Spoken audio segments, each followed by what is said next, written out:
All right, let's get this major scale out of the way.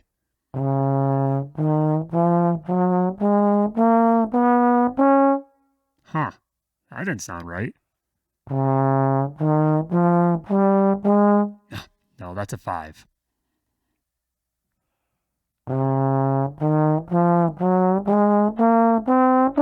Ah, let's slow this down.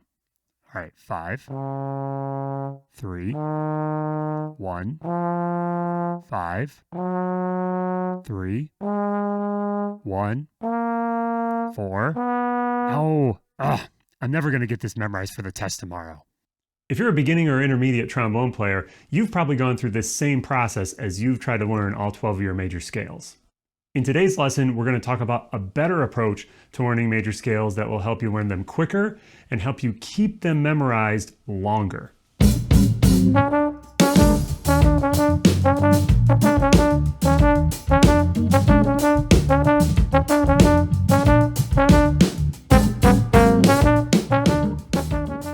All right, so scales are something all musicians need to learn.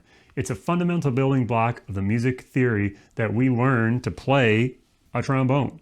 Each instrument has its own challenges with learning scales and which keys it tends to think are the easy keys. For us as trombone players, that probably feels like B flat, maybe E flat, maybe F. And those keys we learn usually pretty early on in our kind of band or playing experience. What about how do we learn some of the more challenging keys? I notice a lot of my own students tend to learn them as a string of numbers or slide positions. So the little vignette I played at the beginning where I was struggling through D flat major, I might have been thinking in my head, 5th position, 3rd position, 1st position. Oh, is it another 5 or is it a 4? And so on and so forth up the scale. Now, we've all been there as trombone players. However, this approach is very limiting and it's very sort of like memory intensive. If we learn this way and we learn all of our scales in 1 octave, we need to learn 96 different positions, combinations. If we go 2 octaves, that's 192 different positions. That's a lot of information to keep straight. So today we're going to talk about, rather than learning a bunch of slide positions, learning key signatures as our main approach to learn scales and how applying key signatures can really help us do this a lot quicker. Okay, our first example, we're going to take A flat major. This might be a scale that some of you already know or at least a little bit familiar with. This would usually maybe be in our second tier of scales we would learn after B flat and E flat.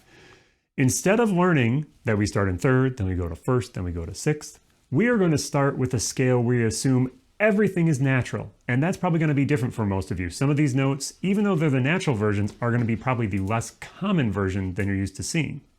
For example, the second note of our all natural scale is a B natural in 7th position versus a B flat, which we're much more accustomed to. So you might have to get a slide position chart to work through some of this stuff. Just use one in the back of your book, find one online. They're all organized a little different, but they all mostly have the same information on them. So just use one that you feel like is clear to you. So now that we've got our scale of all naturals and we know where those naturals are, we are going to do what I call applying the key signature of A flat. So the key signature of A flat has 4 flats in it, a B, an E, an A, and a D. And so what we want to do is we want to play through this scale assuming everything is natural unless we hit one of those notes where the flat applies. So our very first note, if we think we start A natural, oh, there's an A flat in the key signature, so I need to flat that, move it down a half step to 3rd. My next note is a B of some type.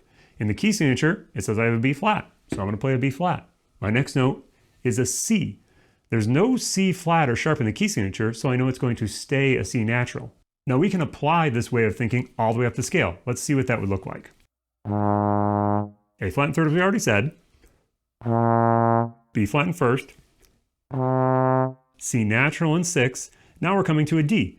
So we look in the key signature. Oh, there's a flat on that line, so I need to make it a D flat rather than a D natural. Same thing for E flat. Nothing on F, so that stays natural. Nothing on G, also natural. And then another flat on the high A. So if we can learn our scales in this way, rather than learning 96 or 192 different notes, we are going to learn 12 key signatures. And especially if we use some of the other techniques for learning those key signatures, this can be much easier to keep straight in our head.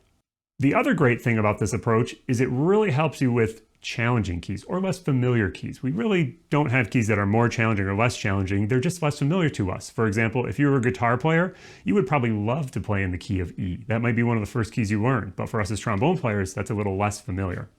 So for our less familiar key, we're going to look at the key of B major. This has 5 sharps in it, so quite a few sharps, but still, if we use the same approach, we can work through it in the same way.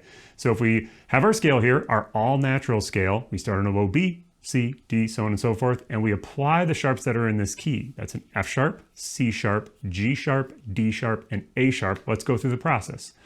Now, in the musical examples you're seeing, I put the sharps I added in parentheses along with putting the key signature in there, just so you could see which notes are affected by that key signature. Those sharps, in this case, would not really need to be there for those notes to be sharp. So let's go through it. So we start on B natural in 7th.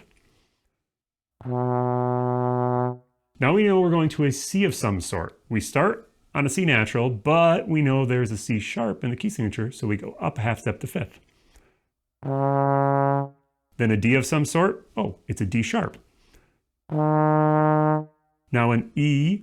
Okay, there's no E sharp in the key signature. Even though there's a lot of sharps here, there's still an E natural, so we leave that natural. Then F sharp in 5th.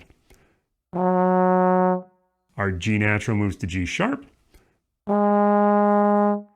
Now our A natural that we had in our all natural scale is going to move to an A sharp. That's definitely going to be probably a new note for most of you. That's going to be a first, or you could play it in 5th as an alternate position. I'm going to play it in 1st right now. And then a high B natural. Now, this approach to learning scales does not mean you don't have to practice them. You have to practice learning how to apply this approach, and on a key like B, where we have a lot of sharps that we're probably a little less familiar with, it is going to be more challenging than the key of B flat. But this approach works in every key, and that way you can treat every key with the same process, again, helping you learn them faster and help you keeping them retained over a long time. So you won't have to be like cramming for every scale test, or when you get to a song that's in a difficult or unfamiliar key, you won't have to feel like, oh, I really got to practice this scale so that I can play it well.